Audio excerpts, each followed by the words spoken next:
আকাশবাণী কলকাতা, স্থানীয় সংবাদ পড়ছি সুদীপ বসু। বিধানসভা নির্বাচনের আগে বাঁকুড়া সফরে গিয়ে মুখ্যমন্ত্রী মমতা ব্যানার্জি আজ দলীয় কর্মসূচিতে যোগ দিচ্ছেন। সুনুক পাহাড়িতে আজ মুখ্যমন্ত্রীর জনসভা। উল্লেখ্য, করোনা পরিস্থিতিতে লকডাউনের পর এই প্রথম মমতা ব্যানার্জি প্রকাশ্য জনসভা করছেন। পশ্চিমবঙ্গ দ্বিতীয় কাশ্মীর হয়ে উঠেছে বলে বিজেপির রাজ্য সভাপতি দিলীপ ঘোষ মন্তব্য করেছেন। আজ সকালে বীরভূমের সিউড়ি শহরে চায় পে চর্চায় যোগ দিয়ে তিনি বলেন, বীরভূমের অবস্থা সব থেকে খারাপ। যেখানে সেখানে গাদা গাদা বোমা পাওয়া যাচ্ছে, বিস্ফোরণ হচ্ছে, রাজ্যে সন্ত্রাসবাদীরা ধরা পড়ছে। পুলিশ প্রশাসন নিরপেক্ষভাবে কাজ করছে না বলেও তাঁর অভিযোগ। আমাদের পশ্চিমবাংলার সবচেয়ে উপযুক্ত জেলা হচ্ছে বীরভূম। পার্টি অফিসে ঝুড়ঝুড়ি বোম পাওয়া যাচ্ছে, পার্টির নেতার বাথরুমের মধ্যে বসার বোম পাওয়া যায়। এখানে একটাই কারখানা চলে বোমের। টেররিস্ট ধরা পড়ছে পশ্চিমবঙ্গে। কি বলে আপনার কাশ্মীরেও আর টেররিস্ট ধরা পড়ে না, হয় উপরে চলে যায়।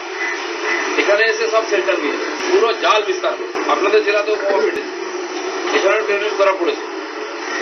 পশ্চিমবাংলাটা হয়ে গেছে দ্বিতীয় কাশ্মীর। দিলীপ ঘোষের মন্তব্যের প্রতিক্রিয়ায় তৃণমূল কংগ্রেসের মুখপাত্র কুণাল ঘোষ বলেছেন, দলে তাৎক্ষণিক আর পরিযায়ী নেতাদের ভিড় বাড়তে থাকায় চাপে পড়ে দিলীপবাবু এসব বলছেন।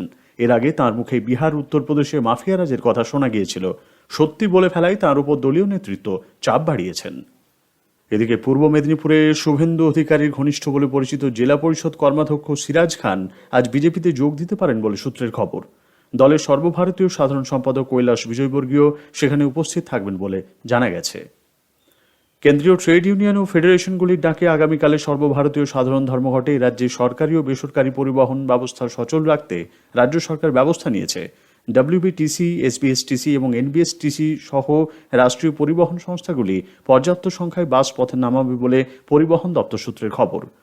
সরকারি পরিবহনের পাশাপাশি বেসরকারি পরিবহন ব্যবস্থা সচল রাখতে গণপরিবহন বিভাগের কর্তারা গতকাল বেসরকারি বাস মালিক সংগঠন, ট্রাক, ট্যাক্সি ও অটোরিকশা সংগঠনগুলির সঙ্গে বৈঠক করেছেন।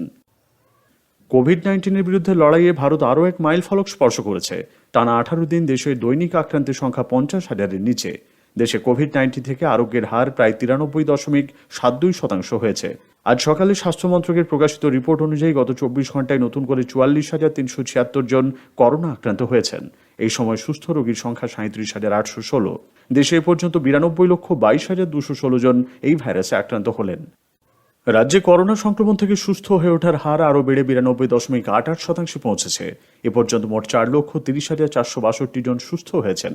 গত সন্ধ্যায় রাজ্য স্বাস্থ্য দপ্তরের প্রকাশিত রিপোর্ট অনুযায়ী 24 ঘন্টায় নতুন করে 3,646 জন সংক্রমণ মুক্ত হয়েছেন। তবে এই সময় আক্রান্তের সংখ্যা 3,545। ফলে মোট আক্রান্তের সংখ্যা বেড়ে হল 4,59,918। দ্বিতীয়বার করোনায় আক্রান্ত হয়েছেন রায়গঞ্জ কোভিড হাসপাতালের নার্সিং সুপারিনটেন্ডেন্ট বাপি বিশ্বাস। 4 মাসের মধ্যে দ্বিতীয়বার কোভিড পজিটিভ হলেন তিনি। একইভাবে দ্বিতীয়বার নমুনা পজিটিভ এসেছে কোভিড হাসপাতালের সুপার দিলীপ কুমার গুপ্তার। বর্তমানে তিনি সুস্থই আছেন। টালা ট্যাঙ্কের পাইপে ফের ফাটল ধরা পড়ায় আগামী শনি ও রবিবার উত্তর কলকাতা ও উত্তর শহরতলিতে জল সরবরাহ বিঘ্নিত হবে। কলকাতা পুরসভা সূত্রে খবর জানিয়ে বলা হয়েছে, শনিবার দুপুর থেকে মেরামতির কাজ শুরু হবে। রবিবার দুপুরের পর থেকে জল সরবরাহ স্বাভাবিক হবে। শূন্য পদে প্রাথমিক শিক্ষক নিয়োগের জন্য রাজ্যে আজ থেকে আবেদন জমা নেওয়ার প্রক্রিয়া শুরু হয়েছে। রাজ্য প্রাথমিক শিক্ষা পর্ষদ এ বিষয়ে বিজ্ঞপ্তি জারি করেছে। 2014 সালের টেট উত্তীর্ণ প্রশিক্ষণপ্রাপ্ত প্রার্থীরাই একমাত্র অনলাইনে আবেদন করতে পারবেন।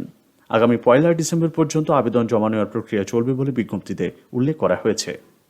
মুর্শিদাবাদে কান্দির খড়গ্রাম থানা এলাকায় এক মহিলাকে ধারালো অস্ত্র দিয়ে কুপিয়ে খুনের ঘটনায় চাঞ্চল্য ছড়িয়েছে।